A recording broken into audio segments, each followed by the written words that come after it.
ചെയ്യാൻ പോകുന്ന റെസിപ്പി എന്ന് പറയുന്നത് ഒരു കോവയ്ക്ക ഫ്രൈ ആണ്. വളരെ എളുപ്പത്തിൽ നമുക്ക് ചെയ്തെടുക്കാൻ പറ്റുന്ന ഒരു ഫ്രൈ.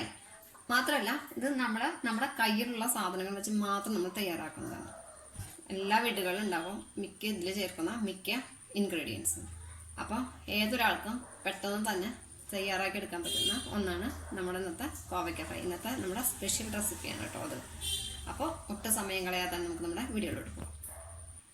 അപ്പോൾ അതിന് വേണ്ടിയിട്ട് നമ്മളിവിടെ കോവയ്ക്ക എടുത്തിട്ടുണ്ട്. ഇത് 500 ഗ്രാം കോവയ്ക്കാണ്, അതായത് 1/2 കിലോ കോവയ്ക്ക. ഇത് മാക്സിമം നമ്മൾ സ്ലൈസായിട്ട് അരിഞ്ഞിരിക്കുന്നത്, നൈസായിട്ട് ഇതുപോലെ നീളത്തിൽ അരിഞ്ഞെടുത്തിരിക്കുന്ന കോവയ്ക്കാണ്. എത്രത്തോളം നിങ്ങൾക്ക് ചെറുതാക്കാൻ പറ്റുമോ അത്രത്തോളം നിങ്ങൾ ചെറുതാക്കിയിട്ട് ഇത് അരിയുക. അപ്പോഴാണ് നമുക്ക് നല്ല ക്രിസ്പി ആയിട്ട് നമ്മുടെ കോവയ്ക്ക വറുത്തെടുക്കാനായിട്ട് പറ്റുള്ളൂ. എന്നാലാണ് അത് നല്ല ക്രിസ്പിനെസ് ആയിട്ട് ഇരിക്കുള്ളൂ.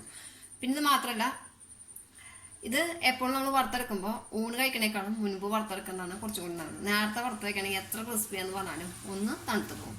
അപ്പോൾ പറയുമ്പോൾ നമ്മൾ നല്ല ക്രിസ്പി ആയിട്ടിരിക്കുന്നത്. അപ്പോൾ ആ ഊണ് കഴിക്കുന്നതോട് സമയം കൊണ്ട് നമ്മൾ വറുത്തെടുക്കുകയാണെങ്കിൽ നല്ല ക്രിസ്പി ആയിട്ട് തന്നെ നമുക്ക് കഴിക്കാൻ പറ്റും. അതിന് മുൻപ് നമ്മൾ വറുത്തെടുക്കുകയാണെങ്കിൽ അതിന് ചെറിയൊരു തളർച്ചയും കാര്യങ്ങളും വരുന്നു മാത്രമേ ഉള്ളൂ. വേറെ പ്രത്യേകിച്ച് കുഴപ്പമൊന്നും ഉണ്ടാവില്ല. അപ്പോൾ നമുക്ക് ഒട്ടും സമയം കളയാതെ തന്നെ നമുക്ക് നമ്മുടെ വീഡിയോയിലോട്ട് പോവുകയാണ്. അപ്പോൾ അതിന് വേണ്ടി ഞാൻ ഇവിടെ കോവയ്ക്ക് ഇട്ടുണ്ട്. 2 മീഡിയം സവോള നമുക്ക് ഇതിലേക്ക് ഇട്ട് കൊടുക്കാം. 2 മീഡിയം, വലിയ സവോളയാണ് നിങ്ങളുടെ കയ്യിലെങ്കിൽ നിങ്ങൾ ഒരെണ്ണം എടുത്താൽ മതി. ഇത് ചെറിയ സവോള ആയതുകൊണ്ടാണ് ഞാൻ 2 എടുത്തിരിക്കുന്നത്. പിന്നെ ഇതിലേക്ക് കുറച്ച് കറിവേപ്പില ഇട്ട് കൊടുക്കുക. അതുപോലെ 1 ടീസ്പൂൺ ഇഞ്ചി വെളുത്തുള്ളി പേസ്റ്റ് ഇട്ട് കൊടുക്കുക. പേസ്റ്റ് ആണെങ്കിൽ അങ്ങനെ, അല്ലെങ്കിൽ ചതച്ചിട്ട് എടുക്കണമെങ്കിൽ അങ്ങനെ. പിന്നെ ഇതിലേക്ക് നമുക്ക് വേണ്ടതെന്ന് അറിയോ, കടലമാവ്. അതായത് ഒരു 6 ടീസ്പൂൺ കടലമാവാണ് എടുത്തിരിക്കുന്നത്. അപ്പോൾ നിങ്ങളുടെ കയ്യിൽ 1/4 കിലോ 250 ഗ്രാം കോവയ്ക്കാണ് നിങ്ങളുടെ കയ്യിലുള്ളതെങ്കിൽ 3 ടീസ്പൂൺ കടലമാവ് എടുക്കുക. ഒരിക്കലും കടലമാവ് കൂടരുത്. അപ്പോൾ ഇത് 6 ടീസ്പൂൺ കടലമാവാണ് എടുത്തിരിക്കുന്നത്. 6 ടീസ്പൂണാണ്, ടേബിൾ സ്പൂൺ അല്ല എടുത്തിരിക്കുന്നത്. പിന്നെ ഇതിലേക്ക് നമുക്ക് വേണ്ടത് 1 ടീസ്പൂൺ ഞാനിവിടെ എടുത്തിരിക്കുന്നത് കാശ്മീരി മുളക് പൊടിയാണ്. നിങ്ങളുടെ കയ്യിൽ എരിവുള്ള മുളക് പൊടിയാണെങ്കിൽ 1/2 ടീസ്പൂൺ 3/4 ടീസ്പൂണോളം തൊട്ട് ഇടാം. അപ്പോൾ ഞാൻ ഇതിലേക്ക് ഒരു 1.5 ടീസ്പൂൺ കാശ്മീരി മുളക് പൊടി ആഡ് ചെയ്യുന്നുണ്ട്. അതുപോലെ തന്നെ 1/2 ടീസ്പൂണോളം മഞ്ഞൾപ്പൊടി. പിന്നെ നമുക്ക് വേണ്ടത് ഗരം മസാല. 1 ടീസ്പൂണോളം ഗരം മസാല പൊടി. ഇനി നമുക്കിതിലേക്ക് ആവശ്യത്തിന്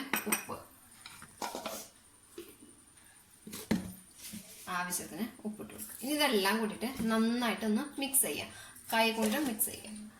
മറ്റേ ടീസ്പൂണൊക്കെ ഉപയോഗിച്ച് മിക്സ് ചെയ്യുകയാണെങ്കിൽ എല്ലാ ഭാഗത്തേക്കും ഇത് എത്തില്ല. അപ്പോൾ കൈ കൊണ്ട് മിക്സ് ചെയ്യേണ്ടതാണ് കുറച്ചും കൂടി നല്ലത്. അപ്പം നന്നായിട്ടൊന്ന് മിക്സ് ചെയ്തെടുക്കുക.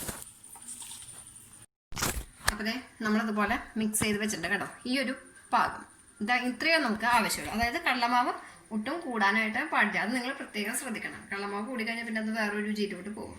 അപ്പോൾ അതൊരു ഇതായിട്ട് വരില്ല. അപ്പോൾ ഇതിനെ നമുക്ക് റെസ്റ്റ് ചെയ്യാനൊന്നും വെക്കേണ്ട കാര്യമില്ല. കാരണം ഇത് പെട്ടെന്ന് തന്നെ നമുക്ക് വറുത്തെടുക്കാം. ഇനി 10-15 മിനിറ്റ് ഒന്നും റെസ്റ്റ് ചെയ്ത് നമുക്ക് ഒട്ടും സമയം കളയണ്ട.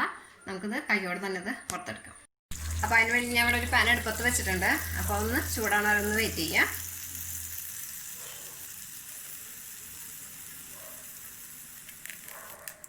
ചൂടായിട്ട് നമുക്ക് ഇതിലേക്ക് ഇനി ആവശ്യത്തിന് ഓയിൽ ഒഴിച്ചു കൊടുക്കാം. അപ്പോൾ നമ്മൾ ഇതിലേക്ക് ഇതേ ആവശ്യത്തിന് ഓയിൽ ഒഴിച്ച് കൊടുത്തിട്ടുണ്ട്. ഇനി ഇതൊന്ന് ചൂടാവട്ടെ കേട്ടോ. ഓയിൽ നന്നായി ചൂടാവുക. അപ്പോൾ ഇതൊരിക്കലും ഹൈ ഫ്ലെയിമിൽ വെച്ചിട്ട് വറുത്തെടുക്കരുത്, കരിഞ്ഞു പോകും.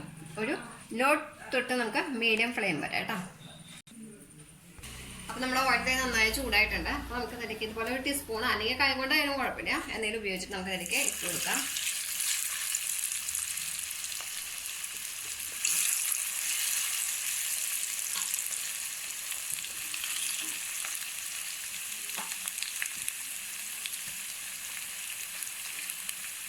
ഇനി ഇതൊന്ന് നന്നായി കിടന്നൊന്ന് പൊരിയട്ടെ കേട്ടോ. ഇനി നമുക്കിതൊന്ന് ഇളക്കി കൊടുക്കാം കേട്ടോ. ഇത് ഇട്ട വെച്ച് ഇളക്കണ്ട. അത് കഴിഞ്ഞ ഒരു 5 മിനിറ്റ് നമുക്കിതൊന്ന് ഇളക്കി.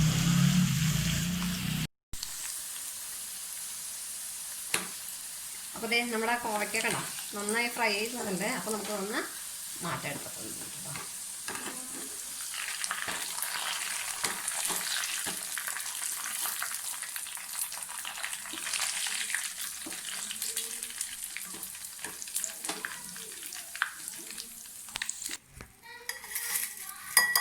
നിങ്ങൾക്ക് ഇതിടുമ്പോൾ തന്നെ സൗണ്ട് കേൾക്കുമ്പോൾ തന്നെ മനസ്സിലായിട്ടുണ്ടാവും നല്ല ക്രിസ്പി ആയിരുന്നു. അപ്പോൾ നമുക്കന്ന് അടുത്തത് ഇതുപോലെ തന്നെ നമുക്ക് വറുത്തെടുക്കാം.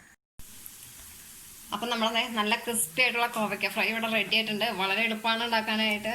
നമ്മുടെ വീട്ടിലുള്ള ഇൻഗ്രീഡിയൻസ് മാത്രമാണ് നമ്മൾ ഇതിൽ ചേർത്തിരിക്കുന്നത്. മാത്രമല്ല നമ്മളത് വെള്ളം ആഡ് ചെയ്യാതെ കേട്ടോ കുഴച്ചിരിക്കുന്നത്. നമ്മൾ കടലമാവും ഇതെല്ലാം കൂടി നമ്മൾ പരട്ടിണ്ടായല്ലോ, അത് നമ്മൾ വെള്ളം ഒട്ടും ആഡ് ചെയ്തിട്ടില്ല. ഇനി അറിയാതെ നിങ്ങളൊന്നും വെള്ളം ആഡ് ചെയ്യരുത്, കാരണം ഓൾറെഡി അതിൽ വെള്ളത്തിൻ്റെ അംശങ്ങൾ നമുക്ക് കിട്ടുന്നതായിരുന്നു. സവോള ഇതൊക്കെ കൂട്ടിയിട്ട് നമ്മളെല്ലാം കൂടി പറ്റുമ്പോൾ നമുക്ക് ഓൾറെഡി വെള്ളത്തിൻ്റെ അംശം നമുക്ക് അതിൽ ഉണ്ടാവും. അങ്ങനെ നമ്മൾ ചെയ്തെടുത്തിരിക്കുന്നതാണ്. അപ്പോൾ വളരെ എളുപ്പമാണ് ഉണ്ടാക്കാനായിട്ട്. അപ്പോൾ അതിന് മുൻപ് എൻ്റെ ചാനൽ ഇതുവരെ സബ്സ്ക്രൈബ് ചെയ്തിട്ടില്ലെങ്കിൽ ചാനൽ സബ്സ്ക്രൈബ് ചെയ്യുക, തൊട്ടടുത്തുള്ള ബെല്ലൈക്കൺ ഒന്ന് ക്ലിക്ക് ചെയ്യുക. അപ്പോഴാണ് ഞാൻ ഇടുന്ന വീഡിയോയുടെ നോട്ടിഫിക്കേഷൻ നിങ്ങൾക്ക് കിട്ടുകയുള്ളൂ. അപ്പോൾ നമുക്ക് അടുത്ത വീഡിയോ ആയിട്ട് പിന്നെ കാണാം.